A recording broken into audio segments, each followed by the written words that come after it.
We're green for go. We're going live once again, ladies and gentlemen, and the Talks channel has different live streaming settings than the Tech channel for some reason. Thanks, YouTube.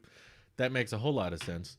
Can I show up? There I am. Okay, cool. It is working. The tweet can go out.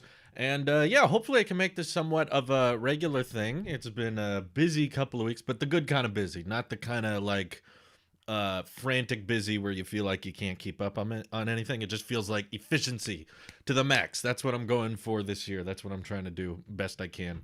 Hey, Logan. Hey, Levy. Welcome to the stream. Feel free to ask about anything and everything. If not, I will ramble, and I warn you, you don't want to hear me when I ramble. Just kidding. Yes, you do. That's why you subscribe to this channel. That's why you're probably watching this right now, as you've heard me ramble one too many times. Also, probably in the past couple weeks, it's been going on. Man, we're almost 2 weeks in. It's January 13th. Holy crap. I guess tomorrow, that'll be 2 weeks in. There have been several people emailing me or contacting me via Twitter about collabs or interviews. And I guess this is the one thing I had to compromise a little bit on lately. I've been so busy with trying to reach my goal of making 4 pieces of content a day. So that's typically 3 edited videos plus a stream, or sometimes 4 edited videos, but not very often. This schedule is very fragile and everything is just barely holding together, but it is working and I'm happy with it. Like, I'm very satisfied with it, and my goal is going to be to try to keep this up throughout all of the year and then all of my life. I just want to take it day by day, but I think I can do it. And with the current efficiencies of when the tech video is done, when the EV video is done, when the vlog is done, and trying to keep active with everything, when the podcasts happen, of course, you got to factor those in. It means that I don't have a lot of spare time for interviews, for collaborations. I'm not saying I'll never do them again. I'm just saying that I don't quite exactly know when I'll be able to do them again because my schedule's so thin. What it essentially means is if I want to collab or if I want to be interviewed by someone, I'm going to have to basically cut out part of my day's work, and I'm going to have to not upload something or not stream. So that will happen. I have no clue when. But yes, I just want everybody who's contacted me, probably not even watching this, but if you are and you're thinking, man, Drew's doing a live stream, but he hasn't gotten back to me on this message or this email, I've most likely read whatever it is you've tried to contact me with. It's just going to take some time to free up some of my time. Anyway, Simon, Ian, Bailey, Reeds, Max, Stefan, Kenneth, Levi, Mike, how's everybody doing? Bailey says Apple Car will be a site refresh. That would be pretty funny. Max White is saying, will you be watching Galaxy Unpacked? Oh, yeah, I totally forgot. That's tomorrow, isn't it? What time is it? Do you guys know? For those who don't know, basically Samsung's unveiling their new smartphones tomorrow. Honestly, normally I'm kind of interested or somewhat excited for what Samsung's doing, but I gotta say, this is like the first time it sounds fairly unexciting. There's not really much to be pumped about from what I'm reading so far. They said the time. I'm sure it's in the morning. Well, they have a stream at live 7 a.m. is when they go live on YouTube, at least. Okay, that's about when I start working on the tech vid. Oh boy, this is gonna throw off my schedule. Now I'm gonna be really confused. 12 Pro Max is very reasonably priced in comparison to Samsung. Yeah, I mean, in some ways, sure. But I mean, on one hand, 12 Pro Max still doesn't have 120 hertz, but some people don't care. The Samsung events always get leaked heavily. That never changes. But yeah, I guess I could do a live reaction on Twitch tomorrow. I might end up doing that. Man, I gotta add that to my video idea list. I totally forgot that's tomorrow. That's good. I was kind of running out of subjects. Interesting. So I got a few subjects on the top secret list to go through, but I have all of my video ideas I keep in one note. I've got the tech section, I've got the EV section, I've got the talk section. I have a finance tips section, but I'm kind of taking a break on those for a while. And then I have a huge impending movie review section. So that I haven't gotten on top of in a while. But anyway, let's see. 7 a.m. That's so early. I'm never awake before 10. Me and my wife normally wake up a little bit before 6, depending on when her schedule starts. It's not classified secret list. Go ahead, look at it. You can see all the sneak peeks. I don't care. If it was as easy as writing 2 to 3 words and that spoiled the video for you, then the video was probably not very interesting in the first place. So that's I don't really mind if people see that. Maybe I should make that public. I'll just post it everywhere. Just be like, here's my current list of video ideas. Feel free to make suggestions or whatever. I don't care. When you're making these kinds of videos, you need suggestions. And you need bad ones too. You got to be able to sort through them. Be like, nope, that's not it. Nope, that's not it.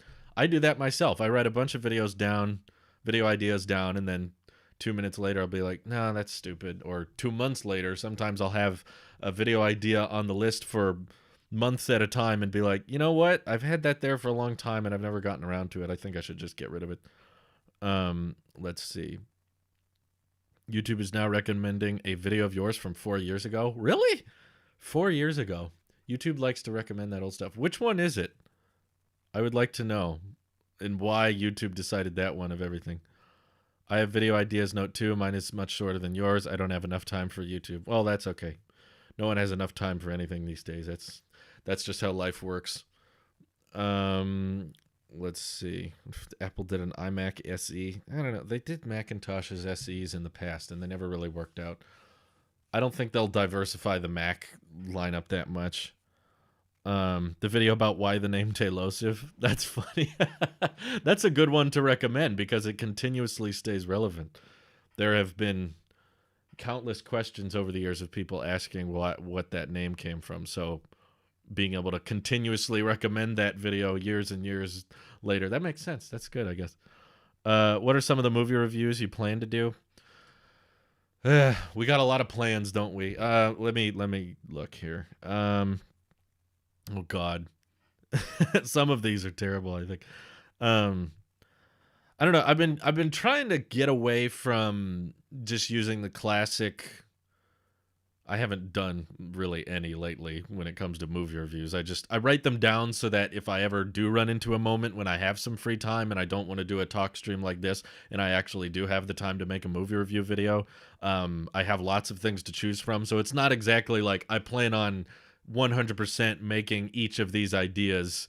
But I'm trying to get away from like the basic like movie title review or this trailer thoughts. Like I realize that the movie review channels I like don't really do videos like that. They're not exactly just like this movie review or this movie thoughts or, instead you kind of have a running thesis. I guess blank review works better if you're going to have a conversation with someone. Like last month, me and Dan were going to, I don't know why YouTube wants to hide that message. They can show it. That's fine. I was going to meet up with Dan last month, but with the pandemic and everything, it's kind of hard to make happen. So I think we're going to try to figure out how to do it remotely, but we just haven't had the time to do it yet. But if you're going to have a conversation, 2 different people, I think reviewing one movie is fine. But if it's just one person doing like voiceover or talking to a camera, I like to have like a consistent thesis of like why this works or why this doesn't work, or here's something that's genius about this picture. So a few things I had on the list was my thoughts, or I guess I hadn't come up with an official title for it. I was probably going to call it something like The Mess of the Cars Trilogy, something like that. I just wrote down Cars Trilogy, but it was many months ago when we had Disney Plus. We don't have Disney Plus anymore. Me and my wife and I believe her younger sister came over, and she was here for a few nights, and we watched Cars 1, 2, and 3. And I had a lot of thoughts on it after the fact. So I'm like, I'm going to write that down and save that for later. Another one was an M. Night Shyamalan movie. Shyamalan, sorry, I never know how to pronounce his name correctly, called Lady in the Water, which almost everyone I've seen on the internet hates that movie, and my wife hated that movie. But for some reason, I genuinely enjoy it. It's not a perfect movie, but there's just overall a lot of themes and a lot of filmmaking in Lady in the Water that I thought was good, but I feel like everybody disagrees with me. So I thought that might be kind of an interesting challenge video to be like, why don't I hate Lady in the Water? So that's on my list of potential movie review videos. Another one was I have a lot of speculation and potential thoughts on The Office. I've probably done several videos on The Office already, but one of which was Ray Romano, who's I'm a big fan of. I'm a huge fan of Everybody Loves Raymond. So if there was a way, there was an episode where they were interviewing new managers for the Scranton branch, and one of the people they interviewed was Ray Romano, and I got really excited when I watched that episode because I was like, if he became a returning character, I think that there's some kind of untapped potential there. Obviously, the show's over now, so it doesn't matter. But I just wanted to do a video about why I thought Ray Romano would have been a good addition as a regular cast member. But anyway, that's just a few of my ideas. But I got a big list of stuff, and probably none of them will get made, or only a couple of them will get made. I don't know. Let's see. Jasper Cherry, who's a magician, I think, says, I've started a YouTube channel about a year ago. Any tips, and please can you sub? I gotta be honest, Jasper. I'd like to sub. Where can I click on his channel here? Oh, it doesn't let me. I'm sorry. On YouTube Studio, it would be a lot nicer if I could just click on your name and go to your channel, but on YouTube Studio, it doesn't let me. So sorry. But I'm probably not a good person to give out tips about becoming a successful YouTuber, to be honest with you guys. Like, full honesty time, I had some successful times, and I'm now trying to shoot for sustainability of like keeping my same income, but I'm not growing very much as of lately. And I've had to think internally a lot about it because, I don't know if you guys have kept up, but I don't check the YouTube Studio app anymore for like analytics or like views or watch time and that kind of thing.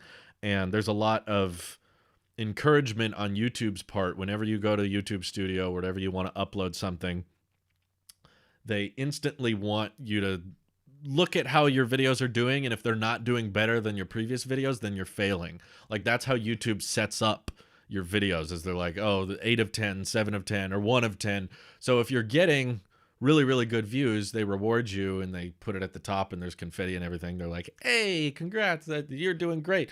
So they're continuously telling you to like constantly be growing your channel, be getting more subscribers, more clicks, more clicks. And if you don't achieve that, it's just looked at as, you're not doing very well. And it gives you these alerts of like, your videos are performing worse, or you're not getting as many views. And it's very confrontive. And it gets in your head really easily, and it's easy to let that control you. And I decided to stop looking at all that because I've discovered that even though I was doing great, like financially, we're getting by fine. Our monthly expenses are really low. To answer your question, Ian Lindsay, yes, we're investing in stonks. So we've got a lot of money going in towards investments and being saved for retirement, and our monthly expenses are low and everything. So we're doing great. But YouTube on Creator Studio is constantly trying to tell you you're not good enough, or you're not doing as good as you used to. And I don't really like keeping an eye on that 24/7. Yeah, like Stefan, sorry, I don't know how to pronounce your last name. Stefan Spawn? Sorry, I'll try my best. He says, it rates your videos by a scale of 1 to 10. It's sort of depressing to keep an eye on. Yeah, because it's not realistic, to be honest with you. Unless maybe you're Mr. Beast. That's a different discussion. But most channels, I don't really know. There's so many different variety of YouTube channels these days. But most channels cannot continuously and exponentially like make a new video that performs better than the last one, and then another video that performs better than the last one, and then again and again. You can't constantly be topping yourself, especially when you're running news channels like I am, like Tech and EV, and those are continuously based on what's going on in the world. The September, October, November time of the year is going to be way more exciting, and there's way more tech stuff, and there's new iPhones and new Apple Watches. There's way more stuff to talk about in those times. So when you go from peak, holiday shopping period, and then you go to January, obviously there's less stuff happening. So there's less stuff to talk about, and your videos are going to perform worse. But YouTube makes it look like, oh no, you're not doing very good. It's not good. So when it comes to asking for advice of like, how do I grow my channel? It's like, dude, I'm not even growing my channel. So I can't even say you should just do what I do, because I can't really confirm that's working. I could have confirmed that it maybe worked at one time, or it may be, at a certain time when Apple or Tesla was doing a certain thing, I knew how to grow my channel. But in the, dead of winter 2021, tech channel's not growing very much. It's not like dying. Um, and January is seasonably a pretty weak time of the year for all channels, including tech channels. And it just ends up being a lot less things to talk about. That just happens. But like, I went into the analytics recently just because I realized I hadn't looked at my YouTube analytics in a long time. And I looked at it and I instantly got really depressed because I realized, like, hey, there's some days where the tech channel barely gets any subscribers, and there's some days when it even loses subscribers. And I was like, well, what the heck? Like, I'm trying to stay on top of things. I'm trying to be active, and I'm trying to incorporate, little comedy bits in the tech videos, and I want to come up with ideas that are somewhat interesting. And sometimes, you have slower days, and sometimes you have more exciting ones. But I was like, to see that people uh, would watch a video on an active channel and just be like, this ain't doing it for me anymore, I'm gonna unsub. And there's like lots of people doing that. It really makes you think internally, because I mean, financially we're not hurting, it's fine, but at the same time you're like, well, what am I doing wrong? What's the problem? What's wrong with me? Why am I not retaining people's attention, or why are people not subscribing, and that kind of thing. And it's a vicious cycle that I realized was just healthy to just not look at that data and not look at those numbers, and just realize that, hey, you know what? Just focus on the content, and everything else will take care of itself. There will be days where you don't get as many views. There will be days where you may lose subscribers, or there will be days where you upload something that gets a lot of dislikes and people aren't very grateful for the time and effort you put into something. That'll happen to just about anybody. Of course, with the exception of the, giant tens of millions of subscriber channels. Those are just on a whole new level of content creation. So I think it's very easy to see those giant channels in their success and see where you are and just think, well, I got to get there one day, or one day I will get there. And I'm no longer in the belief that that has to happen. I think that there's a reasonable amount of content creators that may not make millions of dollars a year and may not be ultra famous and super viral or anything, but they make enough videos and they get you enough views and enough watch time to get by to the point that you can live off of it. Not ultra rich, but you can live off of it, and you might just stay there like permanently. That might just be what your job is for many decades. So that's kind of the reality I'm trying to settle in with right now. So that's why it's that's why it's funny to me when people ask me, like, how do I grow my channel? How do I get that? I'm like, I don't know. I can't do it. I may have known how to do it at one time, but I don't know how to do it now. Because that's the other thing is being skeptical of asking, like, what am I doing wrong, or what should I change, is like, uh, maybe all of the answers that I'm asking about, maybe all those answers aren't things I'm really willing to do in the first place. Like, all of the things that I might have to do, or if I had some YouTube coach or something, or some bigger content creator said, well, Drew, if you want more subscribers, or if you want more views, you got to do this, this, and this. And what if those are things I don't want to do? What if those are things that make me uncomfortable, or the things I don't like when other content creators do it?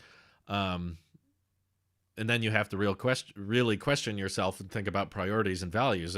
Is growth and increased subscriber counts and views and growing numbers of watch time, is that what matters above everything? Or does staying true to yourself and making content that you're proud of and making videos that you want to see on the platform, does that matter more than most?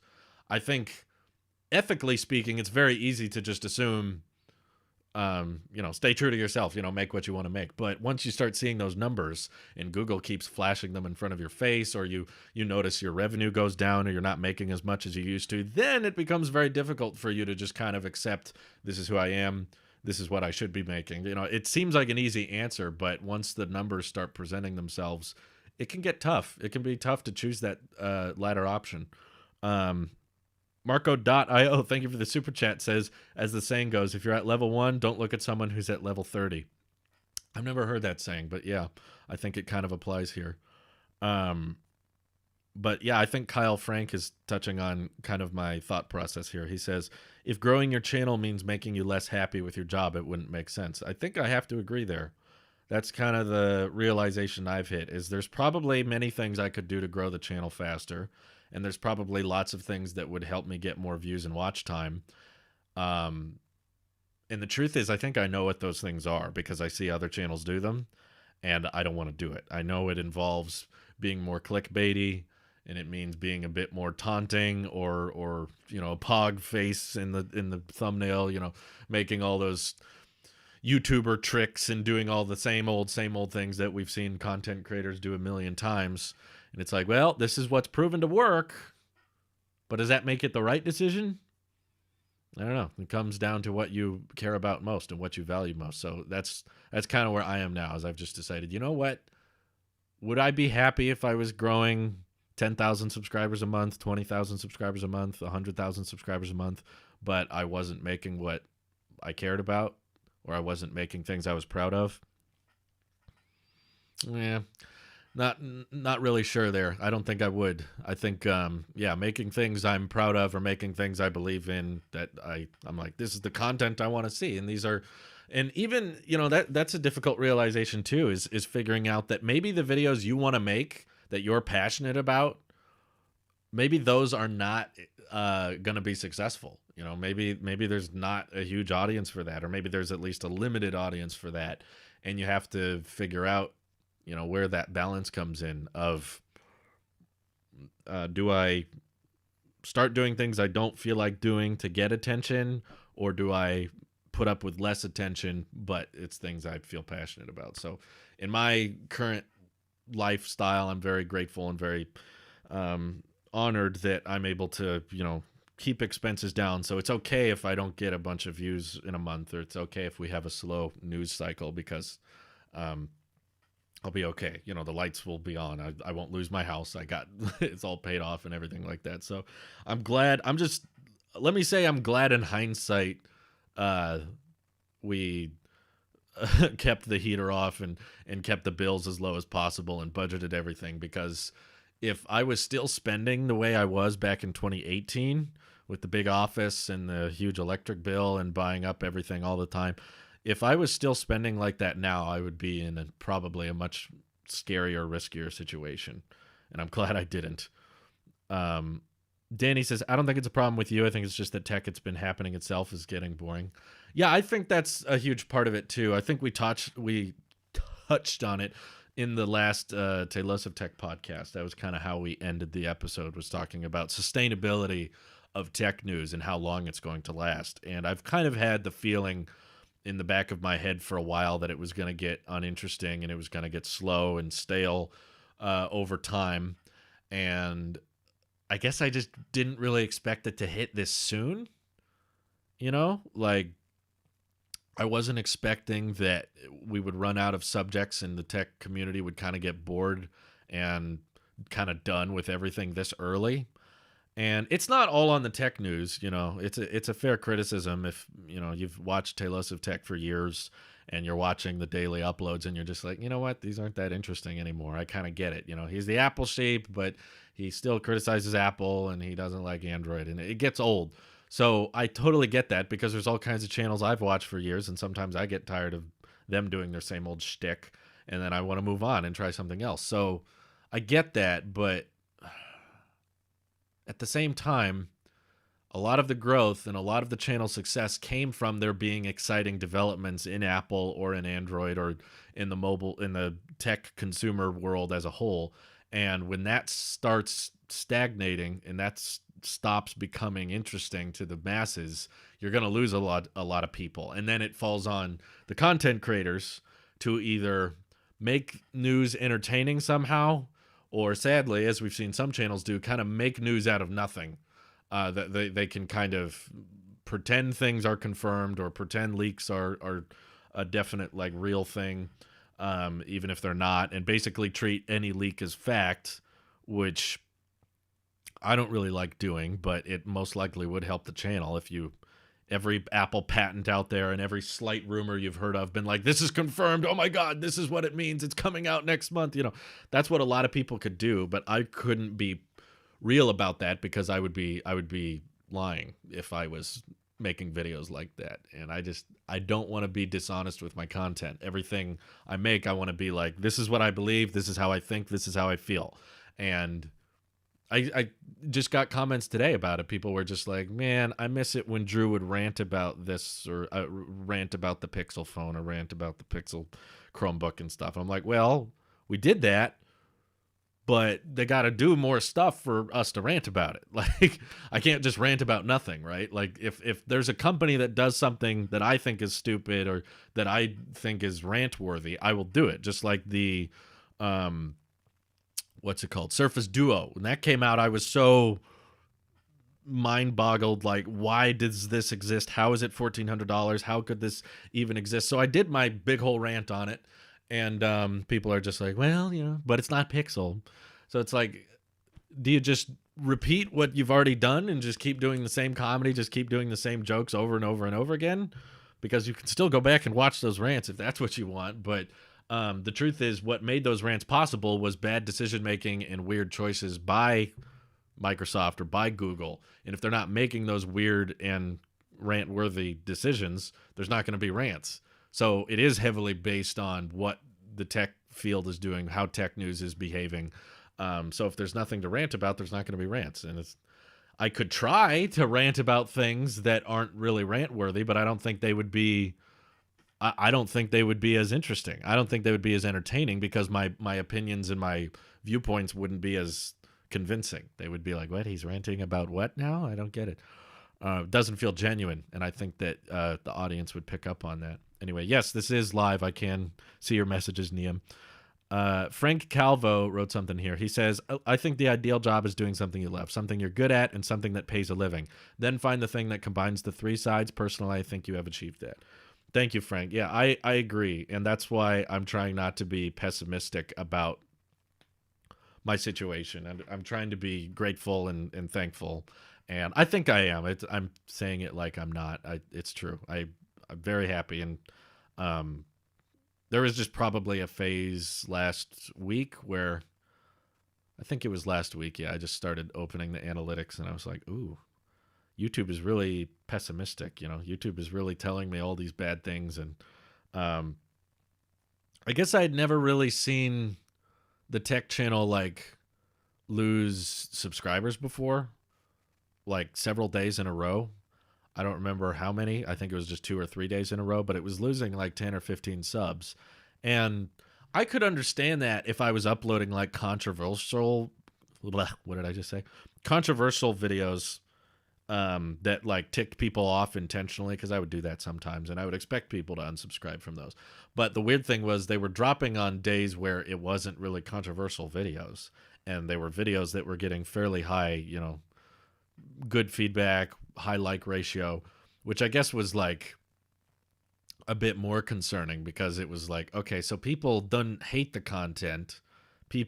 I didn't say something that upset them. I just uploaded a regular video, a normal tech video, and people were like, nah, don't like this anymore.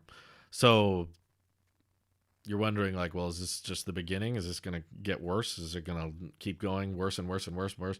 And eventually I just decided, you know what? I don't care. Doesn't matter. Because as long as I enjoy the videos I'm making, which I do, that's what matters at the end of the day. And I can live off of it, and I'm making a living at it, which I still believe I'm overpaid for, because this is fun, and I would love doing this without the money.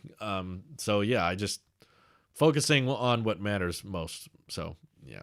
Anyway, thank you for those positive messages, guys. That's very nice of you. Let's see. Christopher Cruz says, the cons of leaks is it hypes us for something that may not even happen. The pro is it encourages us to hold off buying a product when a new version is supposedly around the corner, though that still should. I'm wondering if you finished that message. Yeah, they're kind of double-edged swords with the leak stuff, because a lot of the time it ends up being wrong. And on the other side of things, it's, you can argue that people just exploit leaks so that they can get more clicks. I mean, it's financially probably in your best interest to like believe every leak that comes out and just treat it as fact because you'll get the most clicks that way. But if you're being disingenuous, I don't know if you can. I don't know if you can live with that. You can play the waiting game forever, exactly.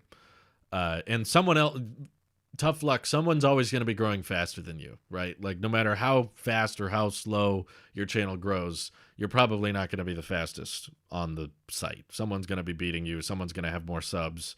Even PewDiePie has his T series, you know. So like, doesn't matter really how big the channel gets. I think what matters most is just that you're passionate and enjoying the content the most, and not focusing on everything else. Let's see. Mike says, random question, circle or square?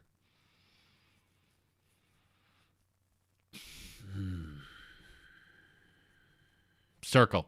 I choose circle. Is that the correct answer? RCA says, what makes vlogging on your iPhone versus using a bigger camera like other people on YouTube? What? I'm not understanding the question. Vlogs are easier to shoot. A phone camera is more convenient for shooting, whereas a dedicated camera like the one behind me will create a better image. It just takes a little bit more time to record. It takes up more space. It's more inconvenient to transfer the footage to your computer, so it just takes a little bit longer. But anyway, someone asked if I was thinking about doing a finance channel, which we've talked about before. Basically, finance stuff relates directly to me personally in my life enough that I don't see the point in making it a separate channel, because I think it would make most sense to just keep that as a show on the Talks channel. So the Talks channel can produce all kinds of different things, and just basic finance one-on-one, if I started a new channel, it would take a long time to actually monetize and make money off of the finance channel. So makes more sense to just upload finance videos directly here so I can monetize them right away. So there's your finance 101. Niam Regan super chatted. Thank you. Says, Drew, thanks to you, I'm making $70K a year with a high school diploma just doing Uber. That's software engineer money. Wow, just with Uber? That's impressive. I didn't know you could make that much. The other thing with the finance channel is I don't know of a way I could post to it regularly. Not that the other channels get posted content regularly, but I couldn't think of content to post there somewhat reliably, like the EV or tech channel or even the vlogging channel. Like I can't think of an easy way to just consistently be posting. I don't have that many ideas when it comes to finance, and I'm so inexperienced in the first place that I probably shouldn't have a whole channel dedicated to it, but occasionally tapping into the subject in the form of a vlog or in the form of a sit-down video, I don't mind doing that. But most of the time, if we're doing a finance-related subject, it pertains to my personal life, which the Talks channel fits for. So I don't need a separate channel for that. Chris Norton donated 20 pounds. Thank you for that. Says, have some cash. Very nice of you. I hope you know it's not necessary, but I appreciate it nonetheless. Thank you very much. Will Talos of Gaming come back? I really have no plans for it. I touched on that in my Rethinking the Network channel.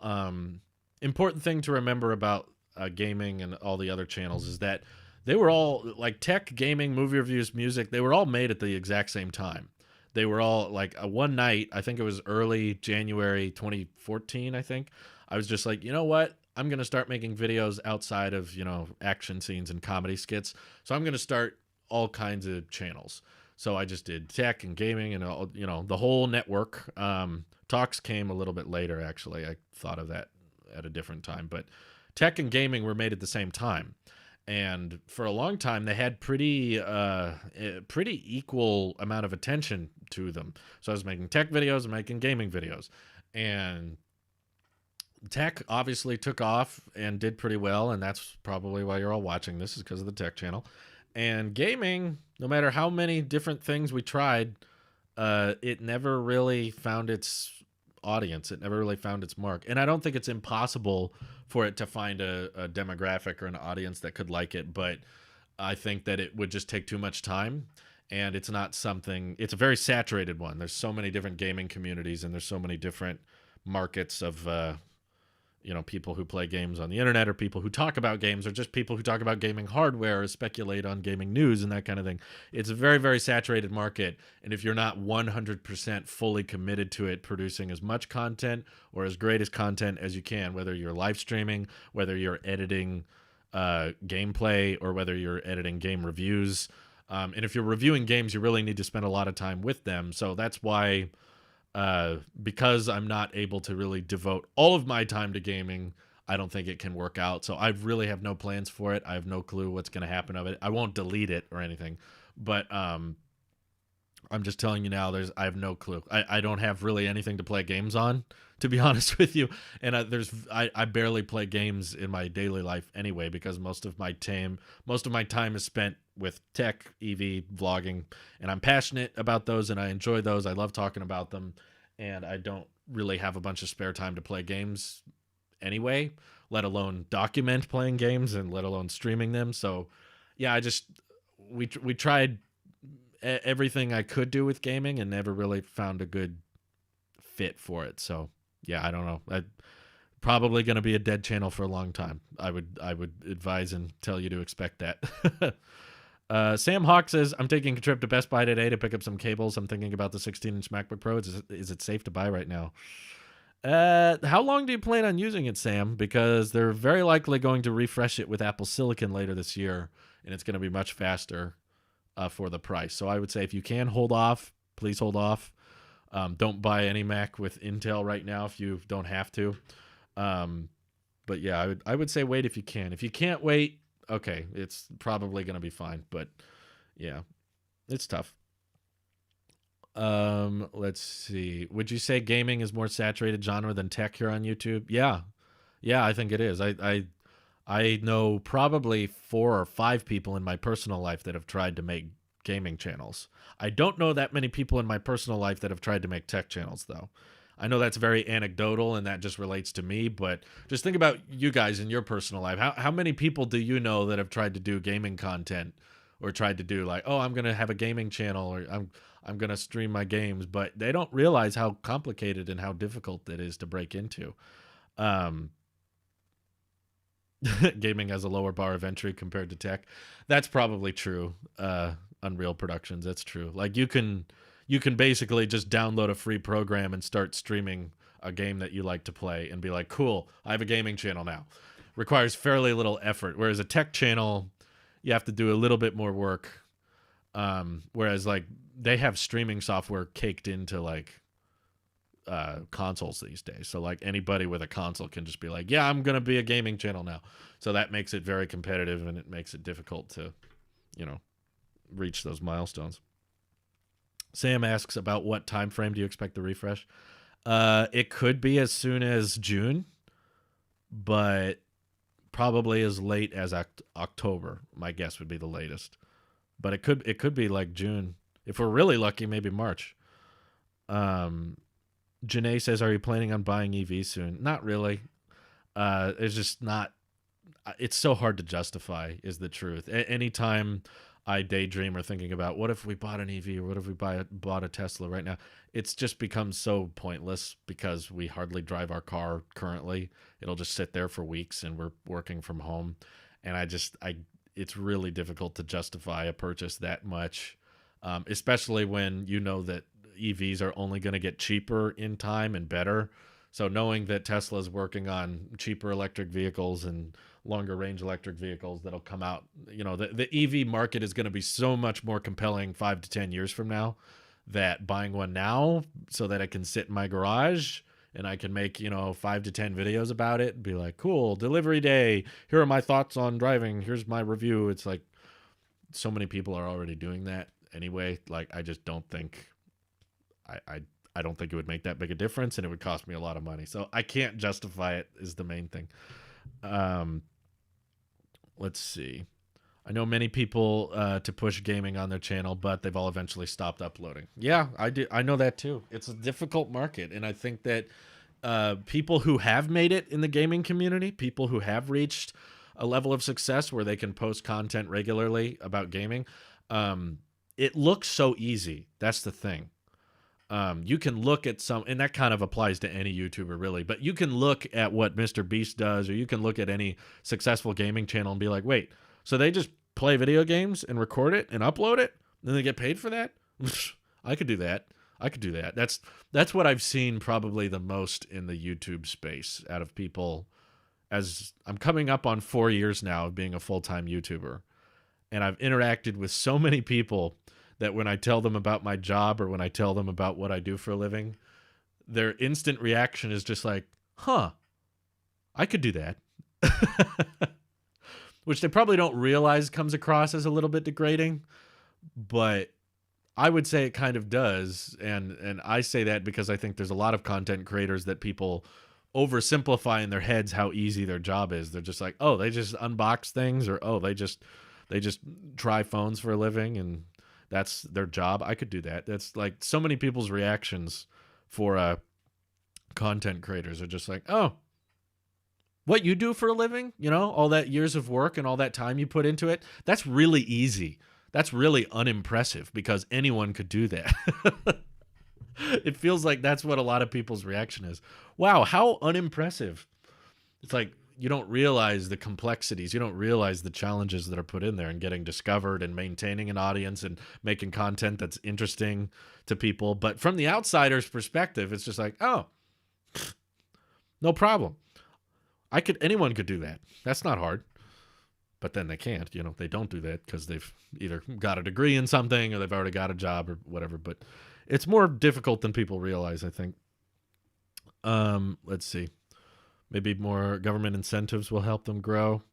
Yeah, we'll probably hit 25K EVs in the next 3-4 years. They're not far off. But EVs are already massively hitting huge adoption rates. I've done some video editing, and it's definitely harder than it looks to do well, at least. It is. Editing is extremely underrated, and people don't realize how big a difference good editing makes. You can make someone's fairly uninteresting life very interesting with good editing. If you're good at editing and documenting someone's flow or someone's content, you can make fairly boringly something that may seem really boring with good editing can really make a successful channel. I've seen that. Let's see. I know many people to push gaming on their channel, but yeah, we read that one. Is it fair to say I feel like making gaming videos is harder than streaming games? I don't know if I'd say harder. They're just kind of different muscles, you know. It's kind of like saying is are push-ups harder than sit-ups? It's like, well, kind of depends on your build, depends on certain situations, but yeah, there's probably certain people that would say streaming requires a lot of, you know, sustainability, long-term. Being entertaining for hours and hours at a time is a big burden, but also editing content takes a lot of time and a lot of creativity. So it's different muscles. Let's see. Simon R says, I have the same reaction to my main job. I'm a DJ before COVID for 15 years. And when people ask me my profession, the reply is a chuckle and I could do that. I bet it's easy. Yeah, that's not, I don't know much about that either, but I'm sure it's much more difficult than people think. For sure. I think, yeah, that's probably another profession just like that. I just figure out how to punch in while editing videos. Yeah, we all suck at editing at first. Neum super chatted says, you know, Valkyrie's gaming YouTube is 2.88 million subs. I don't. I've never heard of them. But I'll be honest, I don't watch that many gaming channels. I've fallen out of... man, the sun is really bright. It feels like my stream is overexposed. I don't spend a lot of time watching gaming content. Joseph says it might be a personal question, but are you and Louise planning on having kids someday?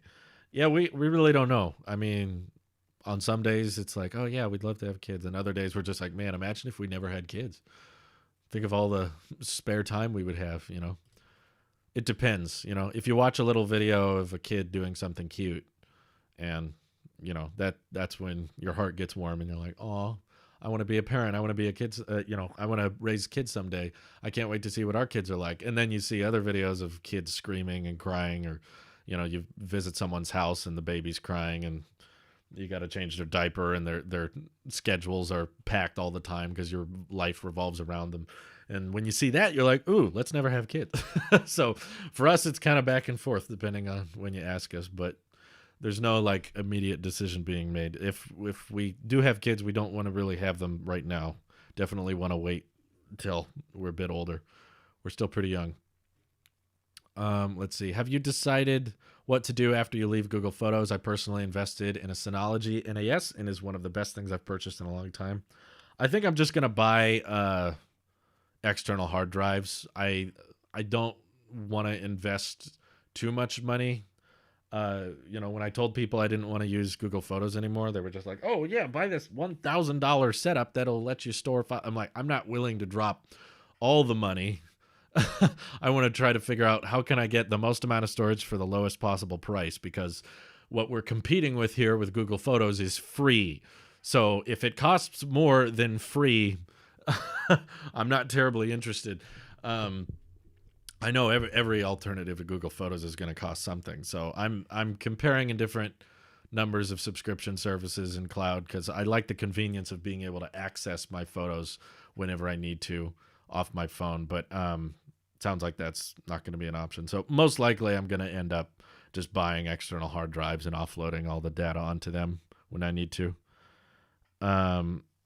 Scott Sullivan, how's it going? He says, you said use the same logic with kids that you do with pets. They're cool when visiting friends and family, but then when you come home and you want to be alone and have extra money too.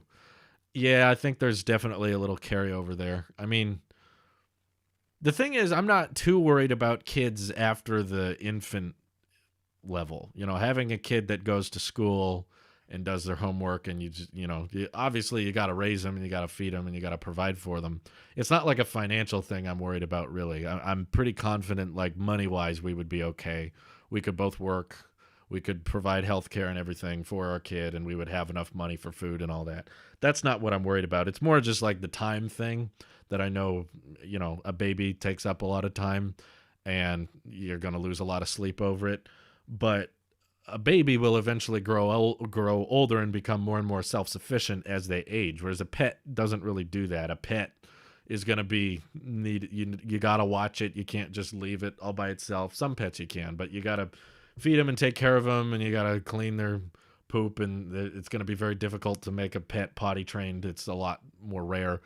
A kid over time will start to be able to take care of themselves, and that's probably what I'm more interested in, is being a father to a kid that gets older and more self-sufficient, and you can actually have conversations with them, but you got to get through that infant stage. And of course there's the adoption method, but that's honestly really complicated and expensive too. People don't realize how pricey it is to adopt children and how complicated that gets. So that's your first go-to. It's like, oh, you can skip the baby phase, just adopt someone, but it's not. Genuinely, I don't think it's much cheaper. It's tough. We watched that whole show Trying on Apple TV Plus. It's basically a whole show about how difficult it is to adopt children in the UK, at least. Mike says my dog is an eternal 3-year-old. Most dogs are, yeah. Eric X Space says, what'd you dream about tonight? I don't know about tonight. Last night, I don't remember. There's actually a lot of nights I don't remember dreaming at all. But yeah, the last known dream I had was about school. What about a Taylor's makeover? Fresh haircut and beard trimming? So to be completely honest with you, I want to shave my beard, but my wife wants me to grow it out. So the truth is, you guys have to look at me, but she's got to kiss me. So the woman who has to, spend all of her free time with me and the one who kisses me, she's the one who I think gets to decide how my hair grows out or how my beard, I would like to shave it down, but she wants it out. So I'm like, okay, it's up to you. She's got to look at it a lot more than I do. Let's see. I have the 200 gig iCloud plan, but I'm thinking about getting a NAS and downgrading to 50. Yeah, I'm on the 200 gig plan now. We're barely making that work, but Joseph says, but the wholesome experience you will get when being a parent is one you will never experience without kids. That's true. I agree. The frustrating thing about kids is that whether you have them or not, it's a big decision. You'll notice that when you talk about it with like parents or relatives or people with kids, especially people with children have a lot of opinions on it. And probably people without children have a lot of opinions on it. If you just sit down and you be like, yeah, I think I want to be a dad, or I think I want to be a parent, they're like, whoa, okay, that's a big decision. That's a huge responsibility. That's gonna change your life. You gotta like take care of them and provide that for them for at least 20 years, maybe more. That's a big decision. And then also, if you sit down and have a conversation with someone and you just say, you know, I don't think I ever want to have kids. I don't think I ever want to be a parent. They're like, whoa, are you sure? That's a big decision. It's like you can't avoid. No matter what you do, it's a big giant decision. Yeah, it's like it's like a big like, whoa, are you sure about that? Like you have to it's a big commitment and it's a big decision whether you have them or not. I feel like you're going to put up with a whole lot of family judgment for years if you choose not to have them. And you're also going to get a lot of judgment and probably a huge amount of responsibility and burden on your shoulders if you decide to have them. So it's tough. Simon R says 3 kids here. I love them to bits, but dang, dang, they can be very annoying. That's the thing I've noticed, I think. Like, whenever I hear people talk about how great it is to have kids and be parents, is that they always are referring to the big picture. They're referring to the grand scheme. In the grand scheme of things, yeah, I mean, you're never going to say, I regret having children. Maybe some people say that, but most people wouldn't say that. They'd be like, no, I love my kid. I appreciate them, and I love them, and I love spending time with them. Of course, they're your family. You would never admit that in front of them, especially. You'd never be like, you were a mistake. I wish I never gave birth to you. Hopefully, I'm sure some people have heard that in their life, and to those I apologize, but hopefully that's not a common thing. And yeah, you're right. There are a lot of parents out there that are insistent you have kids, and some parents that are like legitimately upset at you if you decide not to have kids. I've seen that myself, but yeah, it's a tough one. You can't. It's a big decision either way, and I think honestly, if you feel like you don't want to have kids and you feel like you're not going to miss out on anything, you're not going to live with regrets, I don't think we should pressure anybody into thinking they should have kids. Because you know who you don't want to be a parent? Someone who was pressured into it. You don't want parents that were pressured into being parents, because that's probably not going to be a very great parent in the first place if the whole time they're raising their child they're thinking, I wasn't really sure about this, I don't think I want to do this. You don't want that thought process. Like, the only people you want having kids are the ones that are like, yes, I'm up for the responsibility. I know this will be a challenge, because that will put you in the right mindset, in the right mentality of like, yes, I am ready to raise a child. It's a big decision, a lot of time consuming, a lot of financial burden. It's a big, big choice. So yeah, I don't know. That's a tough one. Oh, I'm sorry to hear that, Stefan. That's too bad. Sorry to hear that. Let's see. Dream about school might signal that you're in a nervous or unstable mindset, or that you're underconfident, need to prove yourself. That's weird. I heard a lot of people say that dreams about school or anxiety in class have something to do with being nervous about my job or nervous about my livelihood. And I don't feel, that's the thing. I don't feel that way consciously, maybe subconsciously, but right. That's the whole thing about being subconscious. You can't control it. It's in the back of your mind and you have no real control over your subconscious. Not much anyway. But like consciously, if you ask me today, I'm thinking like, no, I'm fine. Like financially, we put ourselves in, we've built up our emergency fund. We're putting away money for retirement. We're investing a lot of money and making sure it works for us. And we paid off all our debt. There's no mortgage. We could even get by with YouTube crashing and burning if we just focused on the podcast and Twitch and merch basically, and maybe just revamp the Patreon a little bit.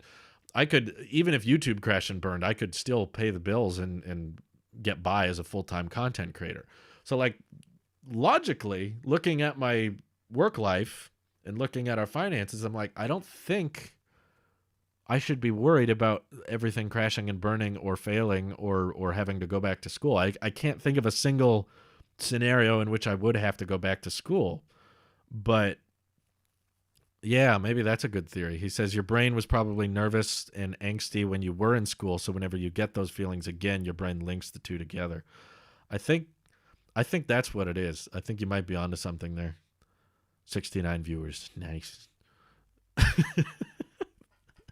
Jay Masters says, imagine having a kid and it prefers Samsung. No, I don't mind. Stefan says, are you sure you literally make videos talking about what if YouTube goes down? What if this happens? What if everything ends? Just take time to think about it. No, I do think about those a lot. I'm just saying we're prepared. My point is I have structured our livelihood and our home and our finances in a way that even if YouTube does crash and burn, we'll be prepared. We'll be okay. We're not gonna, we're not gonna get into debt, and we're not gonna run out of money. So everything, all my decisions in my conscious mind have been made to the point that are like, okay, this makes sense. I don't think we're in trouble. We'll be fine. But my dreams are still dwelling on like, oh, you're in school. It's terrible. It's weird. Joseph says, especially financially wise, you need to think of school and food. I just think of food. I don't consciously think of school that often, to be completely honest. Like in my day-to-day work life, I really don't think about school that much. It's just when I have a dream, that's when suddenly school becomes so real. Mike says, I have dreams about school, and then I wake up and attend online lectures. There you go. Oh, man. Any plans for a baby? Nope. Not right now. Don't know if we're going to have them or not have it. I don't know. Right now, we don't want one. Like right this second, we're not trying. We're not, our goal is not to have kids right now. But in the future, who knows? Who's to say? Let's see. I think we caught up there. Super chat from Ray Day. Thank you very much. Says, do you think AirTags got flat out canceled at this point, like AirPower? No, I think they're coming. I think they're just waiting for the right time to announce them. Let's see. What are your opinions? Let's not go political. Everyone just gets angry. SD Seb says, being prepared should always be the number one priority. Not many people do that. Don't believe me? Corona would like to talk. Corona is the exact reason we should have emergency funds and savings and that kind of thing, is because that type of emergency can happen to anybody. Even if you don't make a lot, just putting aside some money every month for emergencies, 3 to 6 months, is a great idea, just so you have a backup plan in case you do lose your job, or at least lose a huge portion of your income. So yeah, it's that stuff can happen. There could be another pandemic. You could lose your job even before the pandemic. Stuff can go wrong. Basically, you don't want to live month to month off your paycheck if possible. Some people, they can't avoid that, but if it's possible for you to save up an emergency fund to be putting money aside for retirement every month, please make that possible. Am I an uncle? Yes, I am an uncle. Uncle of 2, actually. Let's see. I'm in university remotely, and it's so. Gotcha. I never really went to school remotely. My friend Grace is in college, and she always calls it Zoom University since it got moved to online only. Yeah, it must be weird. I never did school online before, so it's got to be a bizarre thing for the professors too, thinking of like, what are we doing? If like, why do we have these big facilities and these giant buildings that everybody goes to if we can do all this stuff online? And we're still going to pass people and give them degrees just for attending the right Zoom calls and that kind of thing. Cheyenne says, do you think you would have enjoyed school more if it was more online like it is now? Maybe. I don't think it was the environment of school that I had an issue with. It was more of just like how time consuming it was, how often that you have to sign in at this time, you have to listen to what I have to say, you have to do these projects that may or may not be useful, but you just have to do them because I said so. It's that lack of control thing. That's what I think it stems from, is not having control over my time, my work, and what people think of me. Because we put, as a society, at least where I grew up, there was just so much pressure applied to your grades and if you were passing a class or not. There was so much expected, like you're either passing or you're failing, and all of that control is being put on this stranger, this teacher that you don't know very well, and you don't really trust their judgment, and the projects that they think are important, you don't think are important. And that, I don't know, something about that structure of the traditional school system just scarred me, I think, permanently. It probably would have been better online because it would have been less time consuming.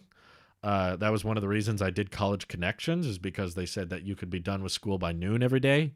And I was like, wait, so if I go to a community college for my last year of high school, I can get out of school by noon every day? That means I'll have more time to do what I want. I want to do YouTube. I want to work. I want to, work at the Mandarin Ranch. I want to do my own thing. I want to work on my own terms and have control. So the less of my day you're controlling, the better. So I think that's, if online school involved only having to pay attention for 3 to 4 hours instead of 7 to 8 hours a day, I probably would have preferred it. I don't think I would have liked it, but I would have preferred it for sure. Yeah. Neum Super Chat, it says, I put 16.2% of my income in the stock market. Good for you. I hope it works out. Thank you for the Super Chat. Scott here says, online school has made college 1,000 times better for me. Literally everything I hated about college was fixed by COVID. Okay, well, that's good to hear. Happy to hear it helped. Mike says, paying the tuition I'm doing while taking classes online makes me want to be done ASAP. No, I get that. I totally get that. Joe says, all of a sudden it feels like everybody wants control. Companies have called companies a monopoly. Students want a say-so on their education and etc. I don't know. Some people I know really like school. I know I'm not like everybody. I don't think everybody's as big as a control freak as I am. It's probably just because I come from a family of teachers anyway. Hey, Grant, I know you can't stay long, but thanks for tuning in anyway. Chris Norton donated 24 pounds again. Wow, thank you very much. He says, I wouldn't want to give a little Chris on the world. You wouldn't want to give a little Chris on the world? Okay. Not sure what you mean by that, but I appreciate the donation. Hope you know, Chris, that these are absolutely unnecessary. You don't have to donate. And I like doing these talk streams because it gives us a chance to talk about more deeper stuff than just Apple and Tesla. So that's why I do these. I'm not expecting everybody to super chat. I hope you guys know that. So even if there's no super chats, I'll keep doing these. Excited for Starship SN9? Yes, yeah. I watched both Static Fires today, actually. Yeah. Unreal Production says, that's major. I want to go to grad school. Understood. That makes sense. Stefan says, I hate online high school because of the Zoom meetings. They don't even teach on the Zoom meetings. They just talk about what we will need to complete, even though our directions are posted online. See, that, what you just described sounds horrible. There's so much wasted time. You know what? Like, time is so valuable to me. It's more valuable than money. No amount of money has ever bought someone an extra second of time, because it's something always passing by. It's consistent. It never changes. It's always seconds, minutes, hours, days, months. They're going by, and you can't get that time back.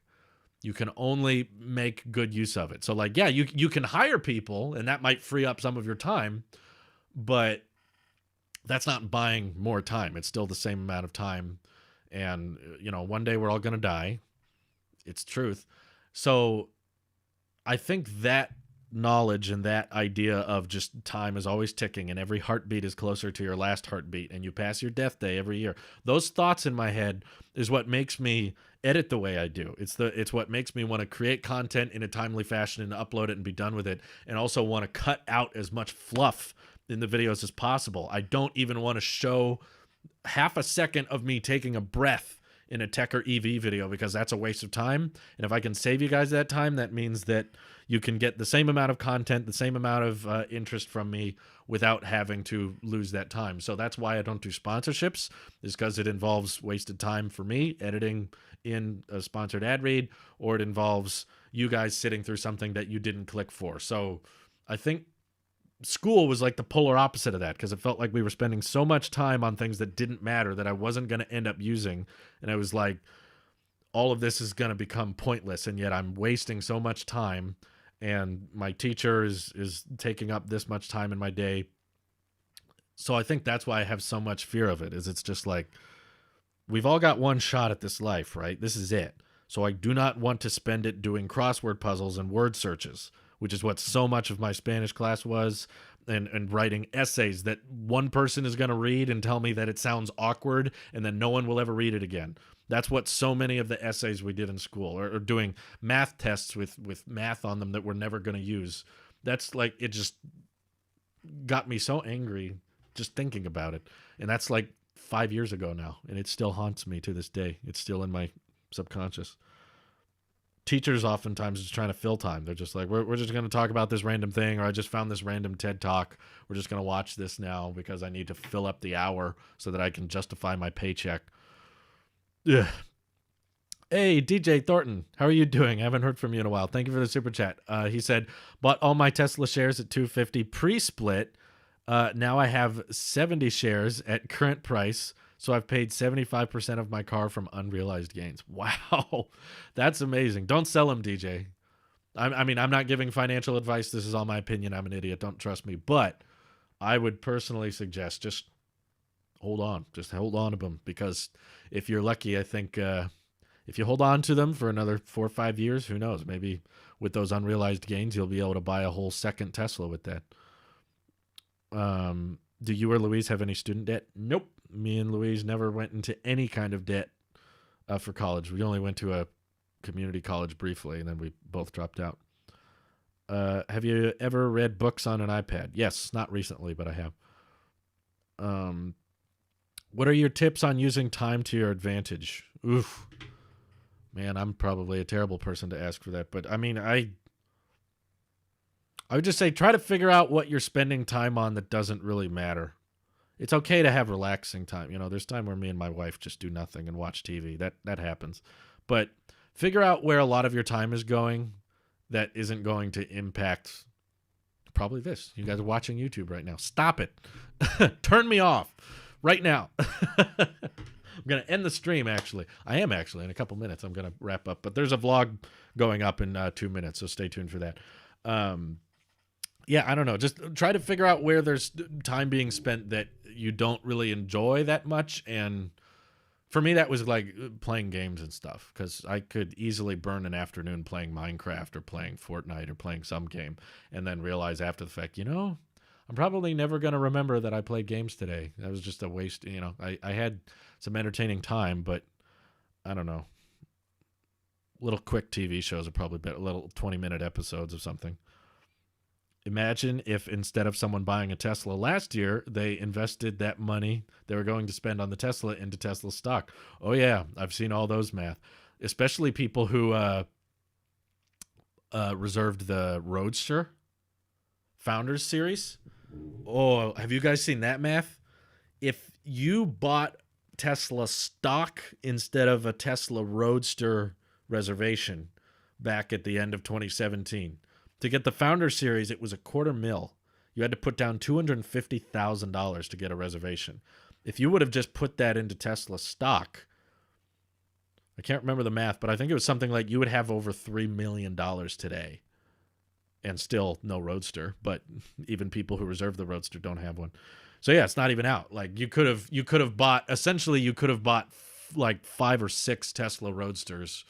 If you just didn't reserve one back in 2017 and instead bought the stock back in 2017. That's crazy. Chris Norton super chatted, says, I was talking about having a child I wouldn't want to give to the one enough. Oh, another Chris to the one. Gotcha. I understand. Appreciate the donation. Thank you. I understand what you're saying now. Thank you, Chris, for the clarification. Let's see. Slimy napkin. Why do you say that? Who got the roaster? Someone did. Nobody can predict the nature for sure. Yeah, no one knows what's going to happen, but hindsight, that's the whole game of stocks, right? Hindsight 2020. Let's see. If the Logic MX Master 3 worth its price, I don't know how much it cost. If you like it, sure. Get the MX Master if you want. What happened with the Roadster? Why isn't it out? They're just not focusing on it because it's going to sell in such low volumes. It doesn't, mass producing the Roadster doesn't help them achieve their, what's it called? It doesn't help them achieve their goal of accelerating our transition to sustainable energy. That's what matters most. So they're focusing on other things that are going to help them achieve that mission statement faster. Anyway, the new vlog is up. Feel free to check it out. I'm going to end the stream now, but I appreciate all the super chats and all the people tuning in. You guys are awesome. Really interesting subjects talked on today. So that was fun. Hope we can do it again sometime. Thanks all. Have a good day. Bye-bye.